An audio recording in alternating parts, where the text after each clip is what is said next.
ఈ రోజు మీరు చూస్తే AP brand very strong brand. ఇది over a period of time AP brand weak కావడమే కాకుండా డ్యామేజ్ అయింది. మీరందరూ గుర్తుపెట్టుకోవాల్సిన ఒక వ్యక్తి యొక్క ప్రవర్తన వల్ల over a period of time ఆయన పరపతి పెరుగుతుంది. అందుకే నేను చిన్నప్పుడు చూసేవాడిని. ఈవెన్ మా ఫాదర్ ఒక ఎగ్జాంపుల్ నాకు. మా ఫాదర్ చిన్నప్పుడు ఊర్లో వాళ్ళందరూ డబ్బులు తీసుకొచ్చి ఆయన దగ్గర పెట్టేవాళ్ళు. అంటే సేఫ్టీ కోసం. అప్పుడు బ్యాంకులు ఇవన్నీ లేవు కాబట్టి మీరైతే సేఫ్గా ఉంటారు, మాకు ఈ డబ్బులు ఇస్తున్నాం, మీ దగ్గర పెట్టండి, మాకు ఎప్పుడు కావాలంటే ఇమ్మని. ఆ డబ్బులు కూడా ఇన్వెస్ట్ చేసుకునే అవకాశం వచ్చింది. అంటే ఒక క్రెడిబిలిటీ ఎట్లా పనిచేస్తుందనేది దిస్ ఈజ్ వన్ ఎగ్జాంపుల్ అనమాట. అదే మరి నేను ఎప్పుడు కూడా ఈ దేశంలో మీరు ఒకసారి గుర్తుపెట్టుకోవాల్సింది, 30 ఏళ్లకు మనం ఐటీ ప్రమోట్ చేశాం. Nobody visualised.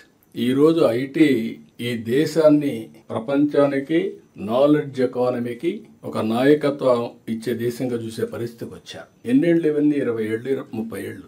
ఆ రోజు ఒక సింపుల్ పాలసీ ఐటీ. నేను ఆ రోజు ప్రమోట్ చేస్తే with in 25 years Hyderabad knowledge ఎకానమీకి చిరునామా, highest per capita income in India Telangana. Telugu వాళ్ళు ఐటీ నేర్చుకొని ప్రపంచం అంతా వెళ్ళి ఈరోజు highest per capita income in the world. ప్రపంచంలో ఏ దేశానికి పోయినా ఎక్కువ తలసరి ఆదాయం సంపాదించే వ్యక్తులు తెలుగు వారిగా తయారయ్యారు.